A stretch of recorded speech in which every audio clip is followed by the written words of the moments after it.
right, here we are for the second ever concert review. The first one of doing it with somebody, and since I usually do the talking, I'm going to let my buddy Samuel take over. And in case you don't know, Samuel is who I usually do the concerts with, so he'll be leading the charge on this one. All right, I'm going to lead the charge. We go to concerts, not all the time, but we like going to 5, 6, or sometimes more a year. And so this latest one that Brandon has posted about, you can go back and look at the videos, is Randall King. Randall King is a guy from Texas, and to me, he has some really good music, in my opinion. We went and seen him in Chattanooga, Tennessee at the Barrel House Bar Room. I really enjoyed the venue, really nice venue. The cost, $25, probably the best $25 I've ever spent. Yeah, that was a steal, and that was our first time being at this venue for some reason. Yeah. So we didn't really know what to expect. Yeah, we live 45 minutes from Chattanooga, and just kind of happened to find this. We follow Randall, just see where he, he has his shows, and so when we seen that he's coming to Chattanooga, we're like, hey, we've got to go to this. $25 was a steal. And if you like Alan Jackson, if you like George Strait, Clay Walker, I really think you're going to enjoy him. He's kind of right now, he's kind of like under the radar to me. Like, I haven't heard him on like a lot of you don't hear him on radio, and he doesn't quite have the underground following that he should, or at least not amongst your average country music fan. But he's definitely one to look up. Some of my personal favorite songs that he has, as far as I know, he's written these. But Around Forever, definitely go look at this song. It's just a song about life, talking about how your friends, your family's not going to be around forever.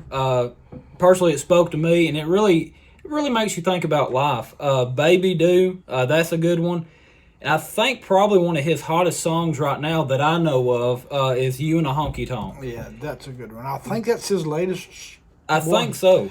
And I think my favorite for him is probably pretty clearly Mirror, Mirror is one of my favorites. And it's pretty traditional. I think he pays really, really high respect to some of the older guys in the music industry, in the country music industry. And he's also got a song about Roger Miller that he...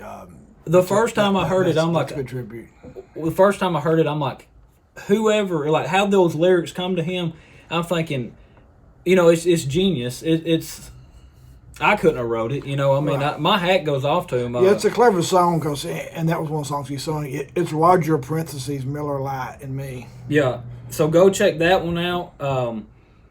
I think he's, right now, like I said, he's kind of under the radar right now, but I think give it a few years, he's going to, I think, be pretty popular. Yeah. I know he was in Chattanooga last year with Tracy Lawrence and Clay Walker, so he's definitely getting his name out there, and people like that's introducing him. But I had a blast. I'd definitely go see him again. And you mentioned traditional country, and to me, one of the things how you judge that is whether or not they have a steel guitar, and he did have a steel guitar. He did. The guy was new, and I noticed one of the songs that is a major steel guitar song. He sung acoustic, so the guy may have not had time to learn that yet because it was just his third show. But yeah, he did have a steel guitar, and that's always the main sign to me whether or not it's country. And I think he's sincere. I think he's out here doing what he wants to do and what he loves. And he had a really good energy. I mean, I was not bored. He did have good energy. I was not bored 1 second of his performance. He's not the kind that's just going to be like a Jamie Johnson and stand there and sing and not talk. But he's not going to be a Chris Ledoux, Garth Brooks either. No, kind of in between the two. But definitely check him out. If he comes to Chattanooga again or Atlanta, I'm definitely going to go see him again. And I think the biggest negative for me, if we're being honest, was the opening act. I would be honest. Yeah, I'll be honest. I don't want to throw the guy under the bus. He's a younger guy. He's about my age. He was more pop country, which I'm not going to throw anybody under the bus. But he's a newer guy. His name was Palmer Anthony. I can't remember who said that. Yeah, Palmer Anthony was his name. I didn't relate to the guy.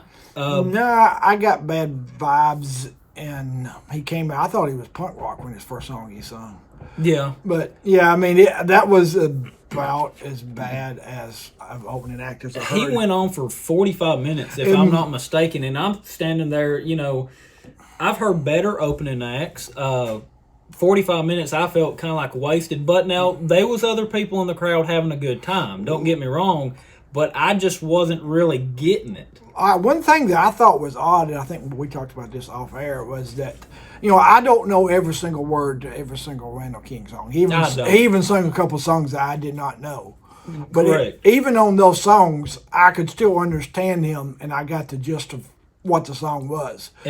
Whereas it was the opposite when the opening act was singing. Yeah, Palmer, some of the lyrics, I knew what he was saying, and I'm like, what the heck is he saying? Yeah. Some other, but one thing I did think was really cool about Randall, he did pay tribute to some of the 90s singers, which, he didn't sing the whole song, but he did sing and play some of the really popular. I think he did about 10 minutes set of that, and I got all that on video. I've not uploaded that yet. And he did some more under-the-radar songs, too. It wasn't just the Brooks and Duns and the George Straits. He did some other smaller artists. What I thought was pretty funny, correct me if I'm wrong, he did a Shania Twain. He got up there and he, being a goofball, having a good time, he said, "Let's go, girls," and everybody starts laughing, and he's full of energy, and I think he's genuinely just a good guy, and he's a good performer. And he did retweet me also. Mm-hmm. And another thing of note is that we didn't stay for it because it was late and we had church in the morning, but he did go by the I meet people and take pictures and sign autographs. And he did. And that kind of stuff. Yeah, and I thought that was pretty cool instead of, hey, all right, we're through, well, let's jump in a tour bus and let's go. No, but he did take some time and meet some people. But overall, I'll give it I had a good time. I'd probably give it like a 8.5 or 9 out of my rating on a scale of 1 to 10. I think I'd probably give it a 9 out of 10 because you do have to factor in the money side of things, and for $25, you're not going to get a better deal than that. So yeah, I would rate a 9 out of 10, and I would ask, would you see him again? But I know the answer. Oh yeah, I definitely would. He's going to be one I'm going to follow for a while. But real fast, jumping back to the Barrel House Bar Room. It felt like a honky tonk, but it wasn't like, big redneck thing. But it was a little bit not classy, but not redneck. Yeah, it was more of somewhere in between. And I think everybody would feel welcome there.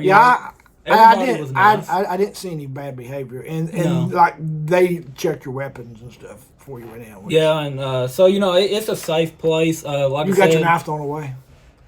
Yeah, I had a little bitty buck knife. Okay, I spent like $10 on, and that's something I wasn't going to mention. But anyway, a little buck knife I had for a couple of years. Didn't think nothing about it. Get in there and beep beep beep. And I'm like, God, I don't want to walk all the way back. So anyway, the guy threw it away, but I'm not going to get mad. I can go get me another one, but just make sure you don't have your little buck knife in your pocket when you go. Also, parking was free. I don't know if parking was free. I don't know if it was supposed to be free. And if you know anything about downtown Chattanooga, that's a $10 savings there. Yeah, so pretty happy over that. And overall, we had a blast. Definitely go see him if he comes into your town. I've seen where he's coming to Knoxville. I think here in a week or two.